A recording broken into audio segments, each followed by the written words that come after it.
말씀은 신약성경 요한복음 4장 20절로 24절입니다.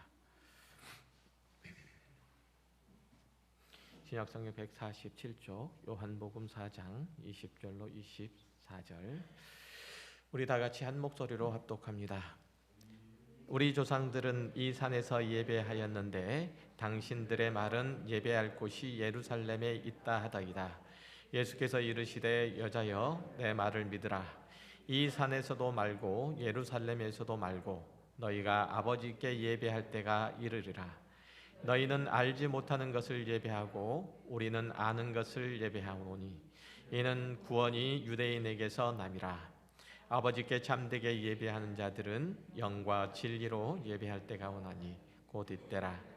아버지께서는 자기에게 이렇게 예배하는 자들을 찾으시느니라. 하나님은 영이시니 예배하는 자가 영과 진리로 예배할지니라. 아멘.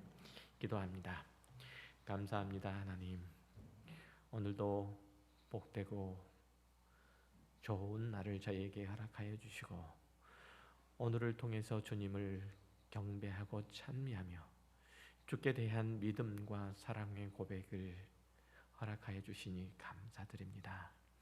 하나님의 뜻과 하나님의 말씀이 이 시간을 통해서 잘 펼쳐지도록 성령 하나님께서 입술을 주장하여 주시며 듣는 이가 모두 주께서 행하신 일들과 말씀하신 것에 귀 기울이게 하시고 그로 말미암아 우리의 믿음과 소망이 하늘에 닿을 수 있도록 해주시고 이 험악한 세상의 풍파 가운데서 그리스도인 된 하나님의 자녀된 거룩함을 지켜낼 수 있는 힘이 되고 능력이 되는 귀한 말씀 되게 하여 주옵소서.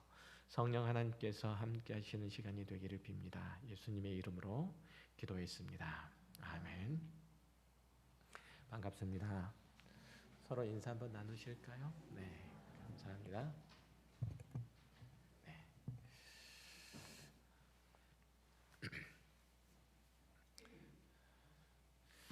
벌써 12월하고도 중순이 다 돼가요. 연말이 되어가는데 한 해가 어찌됐든 잘 마무리되었으면 좋겠고 새해가 열릴 때는 2021년보다는 좀 더 희망차고 또 복된 한 해가 되었으면 좋겠습니다. 특별히 감염병으로 전 세계가 많이 움츠려져 있는데 그 안에서 여러 가지 어려움들도 생기고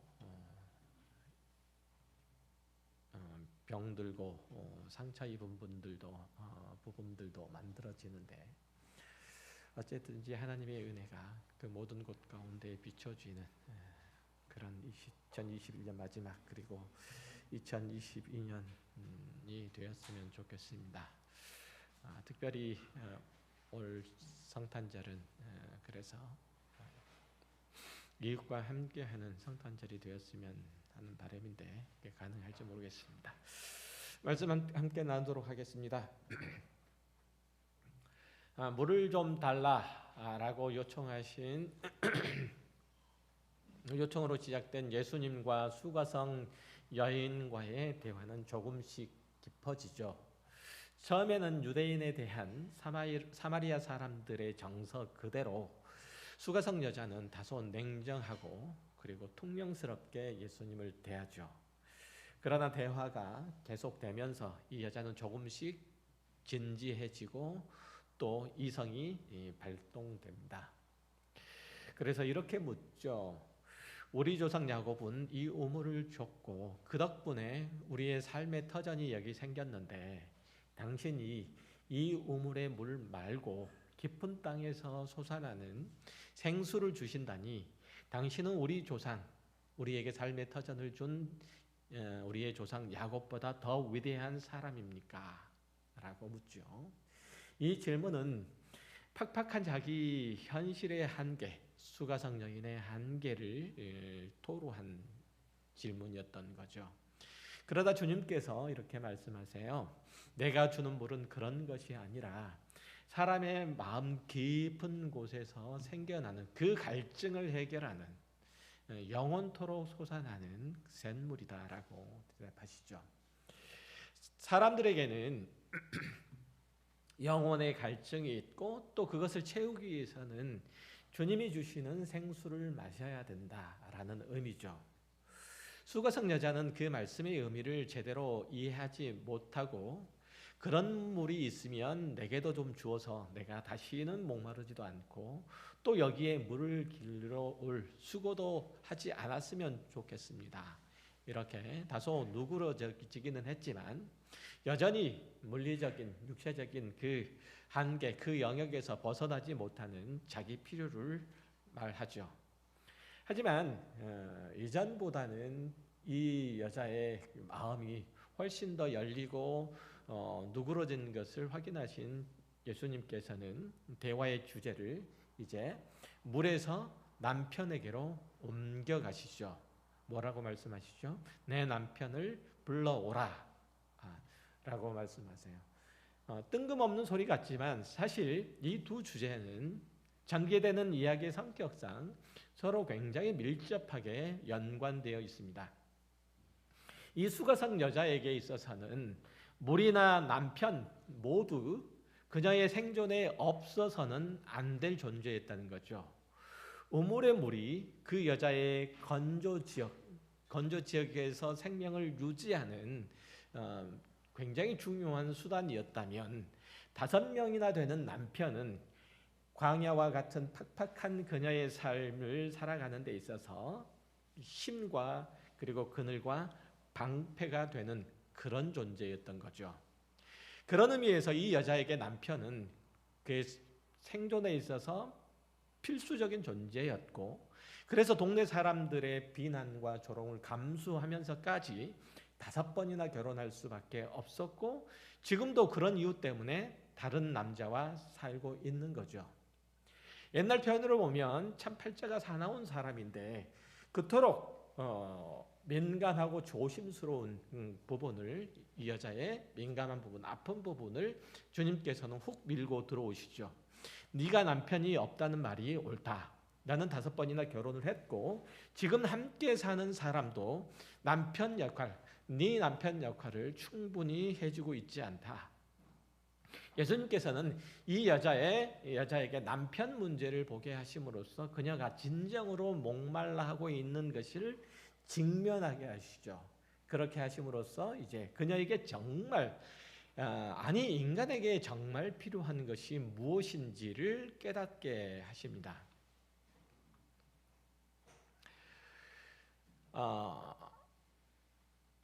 자신의 감추어진 그 치부가 드러난 이 수가성 여자는 상당히 당혹스러웠겠죠. 그리고 마음의 상처도 입었을 거예요. 그러나 한편으로는 이 정처 모를 사람이 자신의 어둡고 아픈 과거를 모두 알고 있다는 사실에 사실은 대화하기가 훨씬 더 홀가분해졌을 거예요. 그래서 더욱더 적극적으로 이 대화에 임할 수 있게 된 거죠. 자신의 문제에만 오롯이 직면할 수 있게 됐다는 얘기예요. 그러면서 고백한 것이 주여 내가 보니 당신은 선지자입니다. 이 대화의 시간들을 넓혀가면 갈수록 이 여자의 지적인 인식의 폭이 넓어지고 영적인 안목이 생기게 되었고 드디어 예수님에게서 초월자의 임재를 느끼게 된 거예요. 수가성 여자의 이 지적인 영적인 인식이 여기에 이르자 그녀는 평상시에 유대인들과 사마리아인들 사이에서 보이지 않게 논쟁이 되었던 아주 중요한 종교적 궁금증을 들고 나옵니다. 그것이 본문 20절에 나타나 있죠. 우리 조상들은 이 산에서 예배하였는데 당신들의 말은 예배할 곳이 예루살렘에 있다 하다이다. 다시 말하면 우리 사마리아 사람들은 이 그리심산에서 예배해야 한다고 말하고 당신의 유대인들은 예루살렘에서 예배해야 한다고 우기는데 도대체 어느 쪽 말이 맞습니까? 라는 거죠.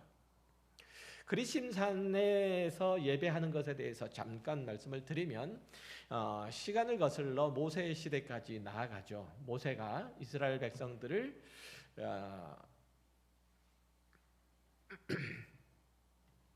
이제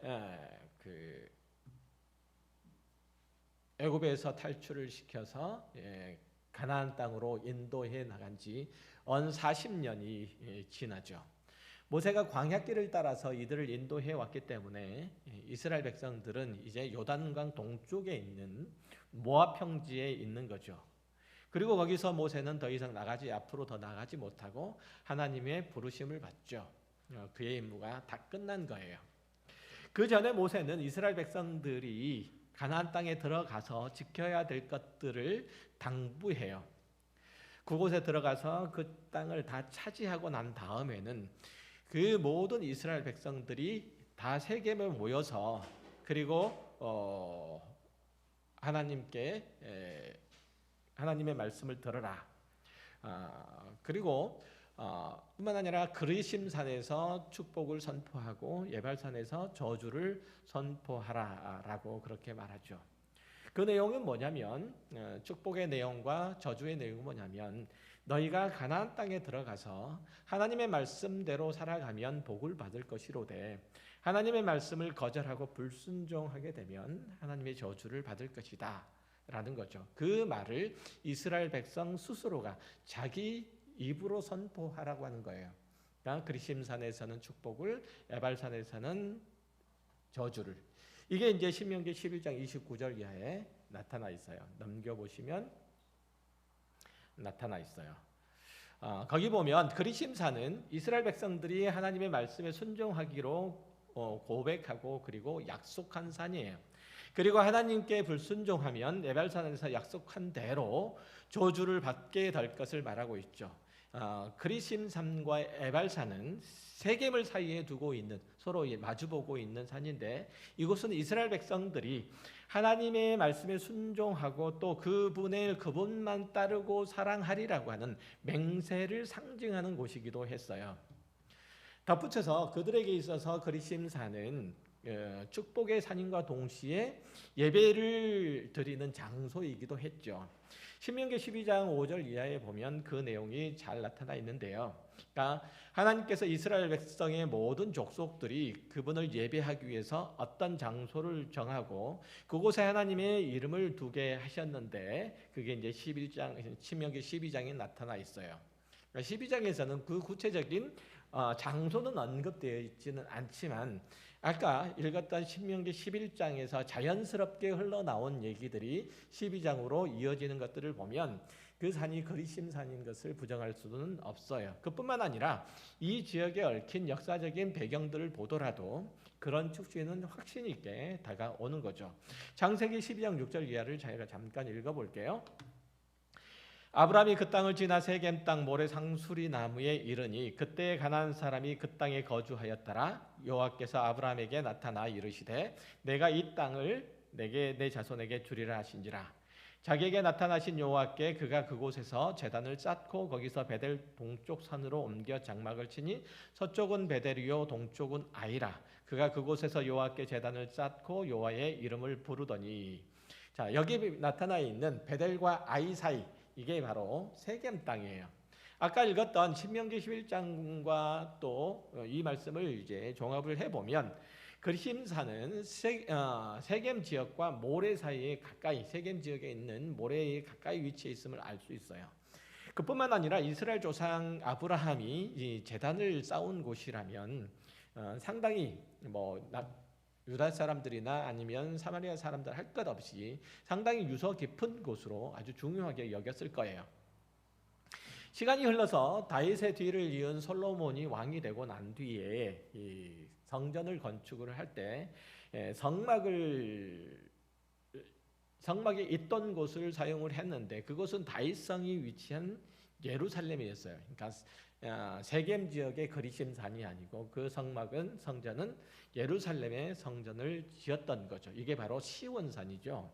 그러니까 솔로몬 치세가 이제 그리고 지나고 난 다음에 이스라엘이 정치적인 이유로 남북으로 나뉘죠. 12족속 중에서 10개가 북이스라엘에 편입되고 2개만 그러니까 유다와 베냐민 지파만 남유다에 남게 돼요. 당연히 다윗 왕조의 정통성은 남유다가 갖게 돼요. 북이스라엘은 훨씬 더 많은 족속으로 구성되었고 또 영토도 훨씬 넓었음에도 불구하고 그 정통성을 인정받기가 반대로 어려웠다는 얘기죠. 더구나 북쪽에는 성전이 없었던 것이 아주 치명적이었어요. 이스라엘의 여로보암 왕 1세가 자기 백성들이 그것 때문에, 그러니까 성전이 없다는 것 때문에 매년 하나님께 예배를 드리기 위해서 예루살렘으로 내려가는 것이 적지 않게 부담도 됐고 또 마음에 들지 않게 되고 걱정도 됐죠. 이걸 그냥 내버려 뒀다가는 사람들의 마음을 다 남유다 왕에게 빼앗길지도 모르겠다라고 그렇게 생각한 나머지 여로보암은 금송아지 2개를 만들어서 이제 북이스라엘 남쪽 베델에, 하나는 남쪽 베델에 그리고 하나는 북쪽 끝에 있는 단에 세웠죠. 그리고 북이스라엘 백성들이 이제는 예배를 하기 위해서 예루살렘으로 가지 말고 베델이나 단에서 예배하면 된다고 그렇게 설득한 거예요. 그것이 이제 열왕기상 12장 25절 이하에 잘 나타나 있어요. 뒤에 보세요. 거기 보면 잘 나타나 있어요. 제가 안 읽어요. 시간이 많이 없어서. 자, 이스라엘 사람들이 하나님을 섬기러 예루살렘에 올라갈 필요가 없음을 주장했던 여로보암의 논리는 아마 이랬을 거예요. 그들의 조상 아브라함이 그리심산 근처에 있는 가까이에 있는 모래 상수리 나무 아래에서 단을 쌓은 것이 최초로 하나님께 예배한 곳이고 모세의 명령을 따라서 이스라엘 백성이 가나안을 정복한 후에 하나님의 복을 선포한 것도 그리심산이니 당연히 여기서 예배를 해야 된다는 거죠. 베델에서 예배를 해야 된다는 거예요. 그런 논리를 쭉 이제 그런 논리가 이어져 와서 수가성 여자도 동일한 생각, 동일한 의식을 갖게 된 거죠. 그러니까 우리 조상인 아브라함으로부터 시작해서 야곱과 그의 아들들은 이 산에서 예배를 했는데 왜 당신네들은 예루살렘에서 예배한다고 주장합니까? 예수님께 이렇게 되물은 것도 같은 취지에서 얘기를 한 거죠. 우리 생각에서는 이스라엘 지역 여기저기 어디서 성전을 짓고 예배하더라도 되지 않을까라는 생각을 하지만 원래 하나님의 성전은 한 곳, 이스라엘에 딱 한 곳만 있어야 됐어요. 그래서 사마리아 사람들과 유대인들 사이에는 서로 자기네 성전에서 한 사람은 한쪽에서는 예루살렘에서 한쪽에서는 그리심산에서 그렇게 예배한다고 우겼던 거죠. 이게 이제 예수님께서 요한복음 21장 4장 21절 22절 이하에서 이렇게 얘기를 해요. 여자여 내 말을 믿으라. 이 산에서도 말고 예루살렘에서도 말고 너희가 아버지께 예배할 때가 이르리라. 너희는 알지 못하는 것을 예배하고 우리는 아는 것을 예배하노니 이는 구원이 유대인에게서 남이라 라고 말씀하시죠. 예배하는 것은 장소의 문제도 아니고 형식의 문제도 아니라는 거예요. 물론 구약시대의 제사 제도는 굉장히 중요한 것이었죠. 그것은 하나님께서 정한 것이기 때문에 함부로 변형한다거나 다른 장소에서 예배를 하면 안 돼요. 그러나 이런 장소나 형식의 중요성보다 더욱 필요한 것은 예배의 대상과 예배의 목적이라는 거죠. 이게 본질이에요. 이게 이제 예수님께서 말씀하신 바이기도 하고요. 하지만 이 수가성 여자는 다른 사마리아 사람이나 아니면 유대인들처럼 자기 조상들이 드렸던 예배의 형식을 말하고 그 장소를 연연해하죠. 그러자 주님께서 그 핵심을 바꾸어요. 뭐라고 말씀하시죠? 그래서 예배라고 하는 것은 아버지께 드리는 것이며 영과 진리로 예배를 드리는 거다라는 거죠. 우리가 예배할 때 영과 진리 안에서 들어야 한다라는 말씀을 많이 들어요. 제가 예배 부름을 할 때도 역시 마찬가지로 오늘 본문과 같은 내용들 이제 제가 낭독을 하죠. 어쨌든 이게 이제 무슨 말씀인지 알려면 너희가 아버지께 예배할 때가 이르리라라고 하는 이 말씀을 먼저 이해할 필요가 있어요. 자, 여기 보면 가장 먼저 제시된 것이 뭐죠? 예배의 대상이에요. 예배의 장소가 아니고 예배의 대상이죠. 대상이 누구라고요? 아버지로 정해진 거예요. 23절에도 보면 동일하게 아버지께 예배하는 자라고 해서 예배의 대상이 아버지임을 분명히 하고 있다는 거예요. 그러니까 예배의 대상이신 하나님과 예배자인 우리 사이에 아버지와 아들이라는 인격적 상호 친밀한 관계가 형성이 되어야 한다는 거예요. 이게 예배하는 자라는 거예요. 그러니까 우리가 하나님께 예배하기 위해서는 우리는 하나님의 아들이요, 우리가 찬양하고 경배하는 그 하나님은 우리의 아버지라는 사실이죠. 그러니까 하나님과 우리 사이에 그런 관계가 만들어져야 되는데, 그러한 관계는 어떻게 만들어질 수 있느냐라는 거죠. 그것은 그 다음 이어지는 구절에서 찾을 수 있어요. 아버지께 예배할 때가 이르리라 라고 하는 거잖아요. 예수님께서는 다시 한번 때에 관한 말씀을 언급을 하신 거죠. 우리는 요한복음을 이제 강해를 해오면서 그 때라고 하는 것이 예수 그리스도의 십자가의 죽으심과 부활의 때, 그리고 그분이 영화로워지시는을 드러낸 그 때라는 사실을 이미 다 알고 있어요. 그렇죠? 졸려오세요 많이? 자, 본문에서 말하는 본문에서 예수님께서 말하는 아버지께 예배할 때도 바로 예수님의 순환과 부활과 그리고 성천과 더불어서 성령께서 오심의 때를 말하고, 그때서야 비로소 예배자는 영과 진리로 예배할 수 있다는 거예요. 우리는 성령 안에서 예배하는 자예요. 성령께서 우리를 하나님의 자녀, 하나님의 백성으로 삼으심으로 우리는 그 성령 안에서 예배를 할 수 있는 거죠. 그로 말미암아서 어쨌든 하나님의 백성들의 새로운 예배 패러다임이 구축이 되는데, 그것은 예루살렘이냐 그리심산이냐 하는 장소의 문제가 아니라 영과 진리 안에서 예배하느냐 그렇지 않느냐의 문제로 달라진다는 거죠.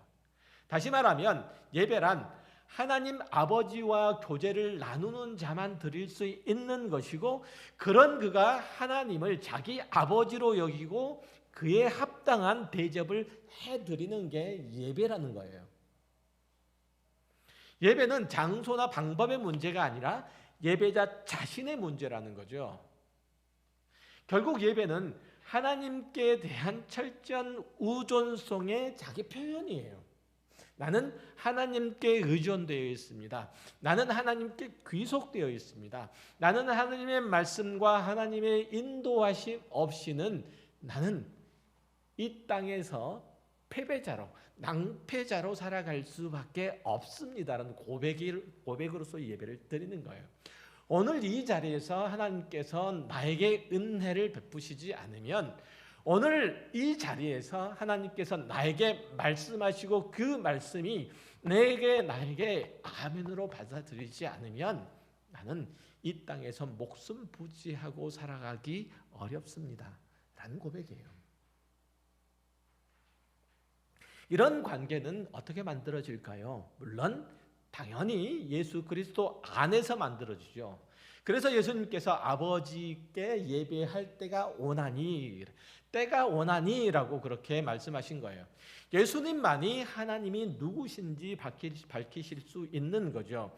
예수님의 십자가만이 하나님의 일과 그 마음을 설명할 수 있는 것이죠. 예수님만이 우리를 하나님의 존전에 데려다 줄 수 있는 거죠. 예수님이 오시기 전까지 사람들은 하나님에 대하여 가장 기본적인 사실 외에는 아무것도 몰랐어요. 하나님은 그저 천지를 지으시고 그것을 다스리시는 우리의 왕이시다 정도. 그러므로 그분의 다스림을 받고 있는 백성들은 그 말씀을 거역하면 안 된다. 이 정도가 거의 다였겠죠.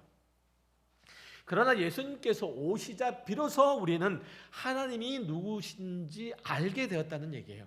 하나님은 천지와 만물을 지으신 왕이시지만 그분이 또한 우리 같은 죄인을 구원하시기 위하여 그의 아들 독생자를 주셨고, 그 일로 인하여 우리가 그분의 아들이 되었고 그분이 우리의 아버지가 되신 것을 경험케 되었다는 거죠.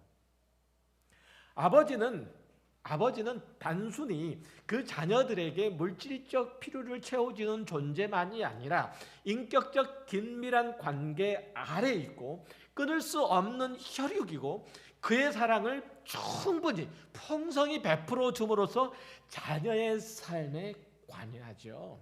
자녀의 삶을 풍성하게 해주는 자예요. 마찬가지로 하늘 아버지 역시 그 자녀들에게 있어야 할 모든 것들을 공급해 주시는 분이며, 그 거룩하시고 자비하시고 은혜로우신 손길로 우리를 구원을 베풀어 주시는 분이며, 그의 사랑과 자비와 긍휼로 늘 우리와 함께 계시는 분이라. 이게 하나님 아버지예요. 아버지에 대한 개념이라는 거죠. 하나님께서 우리의 그렇게 아버지가 될 수 있으신 것은 오직 예수 그리스도와 그의 십자가로만 가능했다는 겁니다. 그런 의미에서 볼 때 예수께서 이 땅에 오셔서 구원 사역을 완성하시기 전에는 참다운 예배를 드리기가 불가능했다고 말씀드릴 수 있어요. 하나님께서 그리스도를 통해서 우리를 구원하시고 성령을 부어 주셨을 때 비로소 우리는 영적인 실체가 되었고, 그렇게 하나님을 예배할 수 있는 자가 되었던 거예요. 예수 그리스도를 통해서만 우리는 하나님을 배울 수 있고, 하나님을 경험할 수 있고, 하나님 안에 살 수 있어요. 요한복음 1장 17절 이하의 말씀이 바로 그런 의미잖아요. 율법은 모세로 말미암아 주어진 것이요 은혜와 진리는 예수 그리스도로 말미암아 온 것이라. 본래 하나님을 본 사람이 없으되 아버지 품속에 있는 독생하신 하나님이 나타내셨느니라. 무슨 뜻입니까? 하나님께서 모세를 통해서 주신 율법은 그분이 어떤 분인지를 충분히 드러낼 수는 없었다는 거예요. 단지 하나님이 무엇을 좋아하시고 무엇을 싫어하시는지, 그분 앞에서 사는 자가 무엇을 해야 되고 무엇을 하면 안 되는지, 이런 것들을 단편적으로 알 수 있었다는 거예요. 그러나 예수 그리스도의 삶과 인격과 성품과 사역을 통해서 우리는 비로소 하나님이 어떤 분이신지 그 실체를 볼 수 있게 되었고, 그분과 교제할 수 있게 되었다는 거죠. 그렇죠. 우리가 하나님 아버지께 참되게 예배할 수 있게 된 것은 오직 영과 진리 안에서 그분을 알게 되었기 때문에 그래요. 하나님은 우리를 위하시며 우리를 사랑하시는 분이죠. 하나님은 우리의 처지를 안타까워 여기셔서 그 아들을 주셨고, 지금도 함께 계셔서 우리를 지키시고 긍휼히 여기시고 안타까워 하시는 분이세요. 하나님은 우리의 모든 한숨과 고통과 눈물을 주께서 친히 체휼하시는 분이세요. 이것을 깨닫지 못하고 경험하지 못한다면 우리는 참다운 예배자가 될 수 없습니다. 이사야서 49장 13절 이하에서 뭐라고 말씀하세요? 하늘이여 노래하라, 땅이여 기뻐하라, 산들이여 즐거이 노래하라. 여호와께서 그의 백성을 위로하셨은지 그의 고난당한 자를 긍휼히 여길 것임이라. 오직 시온이 이르기를 여호와께서 나를 버리시며 주께서 나를 잊으셨다 하였거니와, 여인이 어찌 그 젖먹는 자식을 잊겠으며 자기 태에서 난 아들을 긍휼히 여기지 않겠느냐. 그들은 혹시 잊을지라도 나는 너를 잊지 아니할 것이라. 내가 너를 내 손바닥에 새겼고 너의 성벽이 항상 내 문 앞에 내 앞에 있나니, 내 자녀들은 빨리 걸으며 너를 헐며 너를 황폐하게 하던 자들은 너를 떠나가리라. 하나님께서는 우리를 그토록 사랑하신다는 거예요. 하나님의 마음을 헤아리지 못한 사람은, 그분의 은혜와 사랑에 잠겨보지 못한 사람은 영과 진리로 예배하기가 불가능하다는 거죠. 다시 말하면 영과 진리로 예배하는 행위는 곧 하나님과 교제하는 삶이라고 하는 거예요. 하나님을 사랑하는 마음이 겉으로 드러나는 시간이란 얘기예요. 이게 예배의 시간이에요. 그러면 성도가 어떻게 하나님과 교제를 하며 그분과 더 깊은 사귐이 있고 또 그분 앞에 더 가까이 나아갈 수 있을까요? 요한복음 14장 6절 이하에 보면 그 답을 얻을 수 있어요. 예수께서 이르시되 내가 곧 길이요 진리요 생명이니 나로 말미암지 않고는 아버지께로 올 자가 없느니라. 너희가 나를 알았다라면 내 아버지도 알았으리로다. 이제부터는 너희가 그를 알았고 또 보았느니라. 빌립이 이르되 주여 아버지를 우리에게 보여주옵소서. 그리하면 족하겠나이다. 예수께서 이르시되 빌립아 내가 이렇게 오래 너희와 함께 있으되 내가 나를 알지 못하느냐. 나를 본 자는 아버지를 보았거늘 어찌하여 아버지를 보이라 하느냐. 내가 아버지 안에 거하고 아버지는 내 안에 계신 것을 내가 믿지 아니하느냐. 내가 너에게 이르는 말은 스스로 하는 것이 아니라 아버지께서 내 안에 계셔서 그의 일을 하시는 것이라. 내가 아버지 안에 거하고 아버지께서 내 안에 계심을 믿으라. 그렇지 못하겠거든 행하는 그 일로 말미암아 나를 믿으라. 우리가 하나님이 어떤 분이신지 알려면 예수 그리스도를 배우면 된다는 거예요. 예수님만이 우리가 하나님께 나아가는 길이 되시며 하나님과 사귀는 방법이 되시기 때문이라는 겁니다. 그러면 어떻게 우리가 예수님을 배울 수 있는가? 당연히 복음서가 기록하고 있는 또 묘사하고 있는 예수님의 행적을 살펴보면 되죠. 그리고 배우면 돼요. 예수님은 사람들에게 따돌림을 당하고 그리고 자신의 처지를 비관하며 살아가는 이 세상 끝에 아슬아슬하게 매달려 사는 이 사마리아 여자를 구원하시려고 한낮 태양이 장렬하는 광야를 걸어오시기를 마다하시지 않은 분이세요. 하나님이신 이가 인간을 찾아오시기를 마다하지 않으신 분이시라는 얘기예요. 예수님은 12해 혈루증을 앓으면서 삶의 의욕을 모두 잃어버린 그 여인을 친히 낫게 하신 분이며 그 마음의 질병까지 모두 고쳐주신 분이세요. 그녀가 요구하지 않는 그 모든 아픈 마음까지 어루만져 주신 분이죠. 예수님은 당신의 십자가에 못 박은 이들을 위해서 아버지 저들을 용서하여 주옵소서 기도하신 분이세요. 예수님은 자기 목숨을 많은 사람들의 대속물로 내어주신 분이세요. 예수님은 제자들에게 배신당하면서도 끝까지 그들을 버리지 아니하시고 다시 찾아오셔서 그들을 주의 사랑으로 그의 사랑으로 회복시켜 주신 분이세요. 예수님께서 사람들에게 받은 것은 오직 비난과 조롱과 욕설이었고 세상에서 얻은 것은 구차한 말구유와 십자가밖에는 없었어요. 예수님은 하나님이시지만 자기를 낮추셔서 동이 되시고 사람이 되심으로 십자가를 지셨던 거죠. 빌립보서 2장 5절 이하에서 뭐라고 말씀하세요? 우리들에게 예수님이 어떤 분이신지를 어떻게 이 땅에 오셨는지 우리에게 오셨는지를 그렇게 말씀하세요. 너희 안에 이 마음을 품으라. 곧 그리스도 예수의 마음이니 그는 근본 하나님의 본체시나 하나님과 동등됨을 취할 것으로 여기지 아니하시고 오히려 자기를 비워 종의 형체를 가지사 사람들과 같이 되셨고 사람의 모양으로 나타나사 자기를 낮추시고 죽기까지 복종하셨으니 곧 십자가에 죽으심이라. 이것이 예수님의 참 모습이라는 거예요. 우리가 배워야 할, 우리가 깨우쳐야 할, 우리가 받아야 할. 반면에 우리라는 존재는 그런 예수 그리스도 안에 나타난 하나님의 은혜와 사랑을 다 깨우치지 못하고 다 받아 누리지 못하는 어리석고 나약한 그런 존재라는 거예요. 예수 그리스도께서 이루신 구원의 참된 의미와 가치를 알지 못하고 너무나 쉽고 너무나 가볍게 여겨요.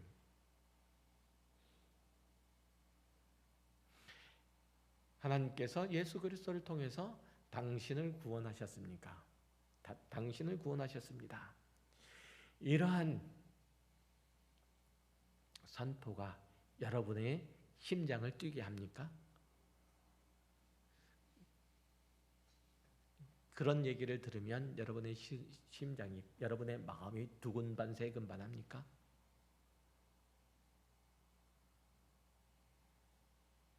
우리는 진리에 대해서 무지하고 생명에 대해서 무감각하고 거룩에 대해서 무가치해요.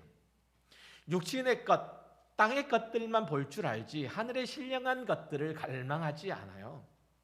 이스라엘 백성들은 하나님의 신적인 능력으로 애굽의 종살이에서 해방되어서 자유인이 되었으면서도 그것을 직접 경험했으면서도 금송아지를 만들고 그것에 경배하면서 그리고 그 우상의 포로가 되기를 기뻐했던 자들이에요.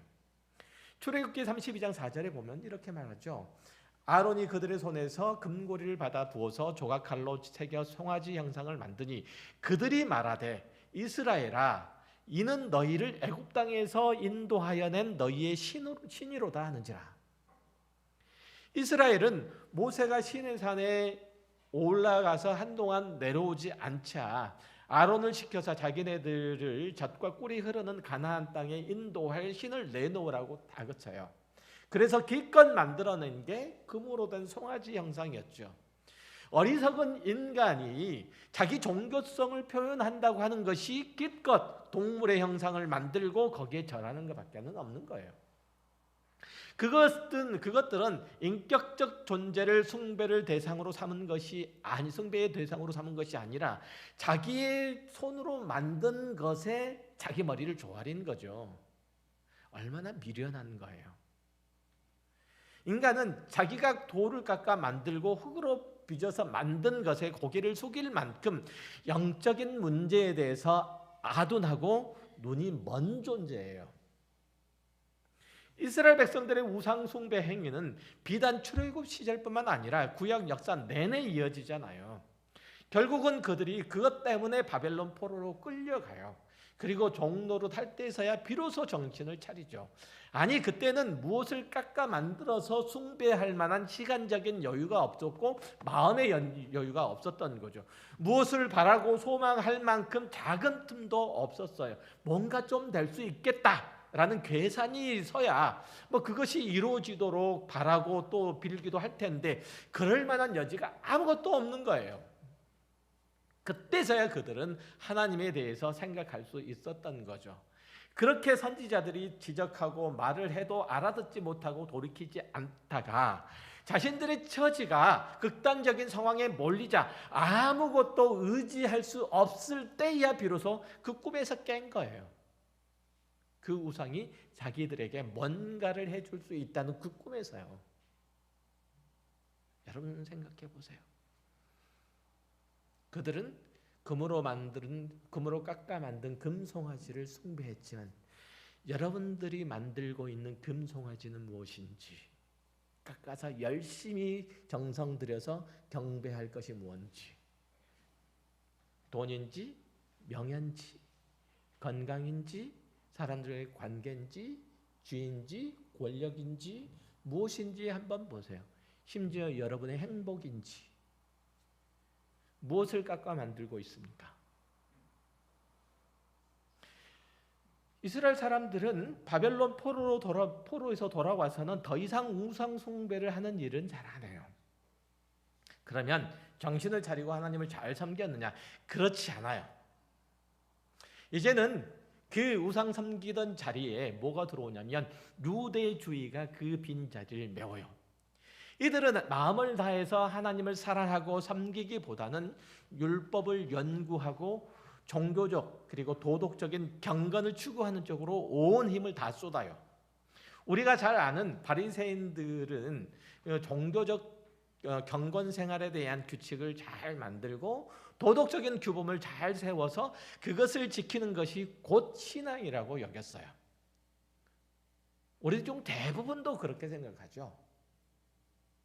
그리스도인이 자기 신앙을 올바로 세워가는 중에 반드시 부딪히는 것이 첫 번째로 바로 자기 숭배. 이스라엘 사람들이 출애굽 이후에 했던 자기 숭배, 우상 숭배가 곧 자기 숭배니까요. 이 자기 숭배이고 그 다음으로는 도덕주의이고 경건주의예요. 이스라엘 구약의 이스라엘 백성들이 지겹도록 우상을 섬겼던 이유는 자기 숭배에서 벗어나지 못했기 때문이에요. 저것만 손에 넣는다면 내 인생은 탄탄대로가 될 거다. 저것만 얻는다면 내 삶은 안전하고 풍요로울 거다. 쉽게 말하면 저게 나를 신으로 만들어줄 수 있다라는 거죠. 내가 무엇을 원해도 다 그것을 이루어줄 수 있다. 저게 우리가 흔히 돈이, 권력이 나를 신으로 만들어줄 수 있다. 이것만 있으면 나는 세상에서 큰 소리 치고 살 수 있다. 신이잖아요. 사람들 앞에서 목을 뻣뻣이 세우고 쓸 수 있다. 신이잖아요. 그럴 수 있다고 생각했던 거예요. 그렇게 생각해서 이스라엘은 이방신의 우상을 섬겼던 거예요. 그 이후에 유대 사회를 지배했던 도덕주의와 경건주의는 자신들의 삶을 하나님 앞에서 흠잡을 게 없을 정도로 만들어 놓는 거예요. 내놓는 일이에요. 하나님 없이도 살 수 있는 도덕적인 경건적인 경지에 이르는 거예요. 결국 이들은 하나님을 믿는 신앙과 별개의 종교인들이 되어버린 거예요. 이들이 예수님을 거절한 것은 자기네들에게는 예수님의 대속 사역이 필요 없다고 여겼기 때문에 그렇다는 거죠. 나는 저들과 같지 않다는 거예요. 유대인들이 생각할 때 우리는 사마리아 사람과 같지 않다는 거예요. 바리새인들이 생각할 때 나는 저 보통 이 세상에서 아무렇게나 살아가는 저 무지렁이와 같지 않다는 거예요. 도덕이 뭐고 경건이 무언지 알지 못하고 자기 삶에 연연하고 살아가는 사람과 같지 않다는 거예요. 바리새인들은 대단히 경건한 사람들이었어요. 대단히 도덕적인 사람들이었어요. 그러나 예수님은 당신의 사역 평생토록 바리새인들과 싸우시잖아요.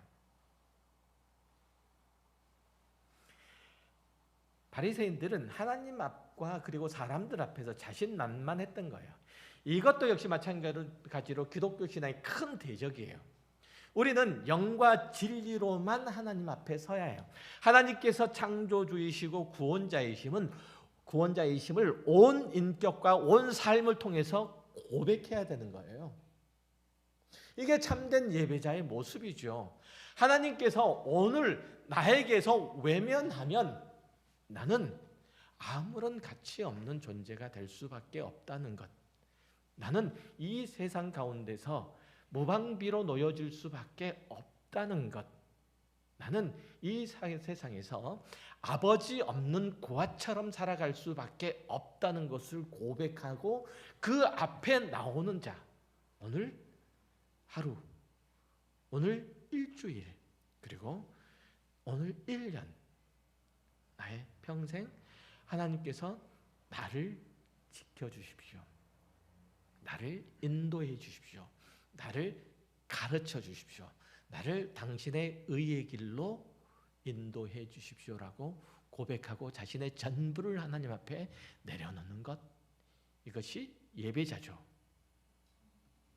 그러면 도덕이나 경건적인 이 삶들은 필요가 없는 것. 그렇지는 않죠.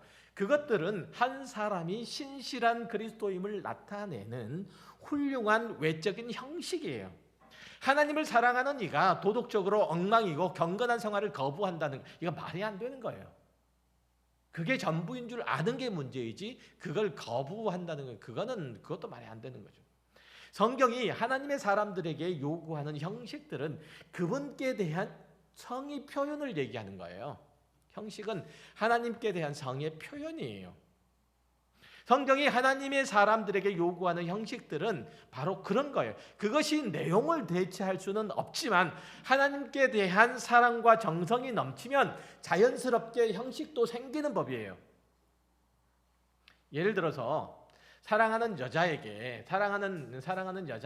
청혼을 하는데 고리 반지를 신문지에 대충 꾸깃꾸깃 싸서 주머니에 쑥 찔러 넣어뒀다가 꺼내서 당신을 사랑합니다. 결혼해 주십시오. 이런 사람은 없잖아요. 자기 형편에서 최선을 다해서 준비하는 거죠. 이게 형식이잖아요. 이런 형식은 사람의 내면에 가득 찬 것이 흘러나오는 거예요. 여러분이 오늘 와서 드리는 예배의 형식은 그거란 말이에요. 형식의 내용을 대체하거나 내용의 조건이 되는 것은 아니에요. 본문에서 주님이 아버지께 참되게 예배하는 자들은 영과 진리로 예배할 때가 오나니 곧 이때라고 하신 것은 우리의 예배의 대상이 하나님이시고 우리가 그분 앞에 서서 경배할 수 있는 것은 오직 그리스도 예수로 인해서 거듭났을 때만 가능하심을 지적한 것이지 형식 자체를 폐하고자 하는 것은 결코 아닌 거라는 거예요.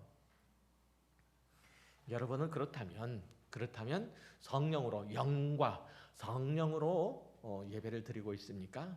진리로 여러분의 전 인격을 하나님 앞에, 여러분의 전 삶을 하나님 앞에, 여러분의 모든 문제를, 여러분의 전 신앙을 하나님 앞에 드리고 있습니까? 이게 진리예요. 진리예요. 그리스도를 만난 자의 참된 인격과 삶이 하나님 앞에 드려질 때 그것을 참된 예배라고 하죠. 그런 자가 이 자리에 모여서 하나님을 경배할 때 하나님께서 이곳 가운데 임하시고 우리를 통해서 영광을 받으시는 거예요. 우리의 연약함과 우리의 모자라는 부족한 것들을 하나님 앞에 내려놓고 하나님의 거룩하신 뜻과 의로우신 손길로 우리를 어루만지사 하나님의 자녀다운 모습으로 새롭게 만들어 주십사라고 바라는 마음으로 하나님 앞에 기도하는 자로 그렇게 서는 게 바로 이 예배의 자리예요. 여러분은 하나님을 사랑하십니까? 그렇다면 그 사랑은 어떤 형태로든지 밖으로 흘러넘칠 수밖에 없어요.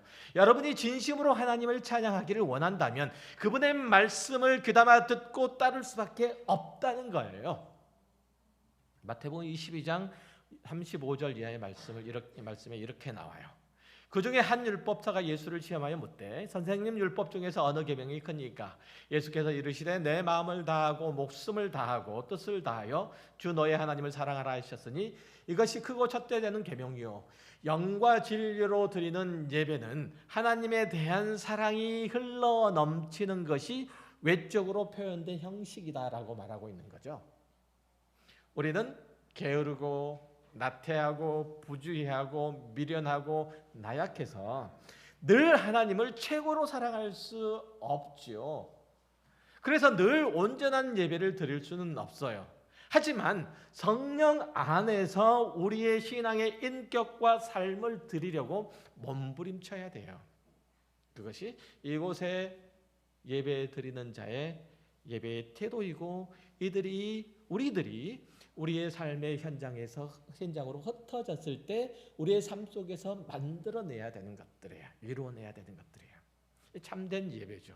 진정한 예배는 하나님을 향한 우리의 닫힌 마음이 열리고 무너진 믿음이 다시 세워지고 상처 입은 사랑이 회복되어 나타나는 것이에요. 마치 겨우내 얼었던 개울이 봄볕에 녹아서 흐르듯이 우리의 마음 깊은 곳에서 얼었던 하나님을 향한 기쁨과 감사와 사랑이 녹아져서 나와야 되는 거예요. 이게 예배죠. 하나님이 우리를 사랑하신 것을 예수님께서 어떻게 보여줬어요? 우리가 아직 죄인 되었을 때 우리를 위하여 수치와 고통과 죽음을 감당하셨어요. 그것이 하나님께서 우리에게 보여주신 당신의 사랑이에요. 그렇다면 여러분이 하나님을 사랑하시는 것을 어떻게 보여주시기를 원하십니까? 여러분의 목숨을 주를 위해서 내어놓으란 말이 아니에요. 먼저 하나님의 사랑을 깨달으세요. 하나님께서 얼마나 우리를 사랑하시는지 아시라면 하나님의 은혜에 감격하시란 말이에요. 뭐 주신 것이 있어야 감사하고 감격할 것 아니냐 그런 생각이 드세요? 그러면 설교의 처음으로 돌아갈 수밖에 없어요. 갑자기 지옥 같아요? 여러분들이 지금 이 자리에 있는 것부터 시작해서 그 모든 것들이 하나님의 은혜에서 비롯된 거예요. 그 모든 것들이 여러분의 하루 24시간이 그렇고요. 24시간에서 누리는 모든 것들이 그렇고요. 경험하는 모든 것들이 그래요. 우리가 세상 사람들이 살아가는 삶의 내용과 그반 다르지 않다고요? 다르지 않죠. 그들도 하나님의 은혜 가운데 살아가니까. 다만 그들은 하나님의 은혜를 모르는 자요. 우리는 하나님의 은혜를 아는 자예요. 그분의 적극적인 은혜와 사랑과 구원의 붙드심 가운데 살아가는 자라는 사실만 달라요. 우리는 마땅히 누리고 감격해야 될 것들이 무수히 많죠. 그것을 알고 누릴 때 여러분의 마음에 감사와 찬송이 흘러 넘치게 될 거예요. 그 다음으로 하나님께서 예수 그리스도를 통해서 우리를 사랑하신 방식을 배우고 따라할 수 있게 될 거예요. 그것이 예식의 형태로 나타나는 예배를 통해, 그리고 삶을 통해서, 삶의 예배를 통해서 하나님께 영광을 돌리는 일들이라는 사실들을 아시고, 그 복이 삶을 통해서 나타나는 예배로, 그리고 지금 예식을 통해서, 예전을 통해서 나타나는 예배로 하나님께 찬미를 돌리고, 또 그런 복된 은혜들을 자신의 삶 가운데 풍성하게 나누고 또 되돌리기를 소망하고, 또 그것들을 누릴 수 있는 복된 하나님의 자녀들이 다 되시기를 주의 이름으로 축원합니다. 기도하겠습니다.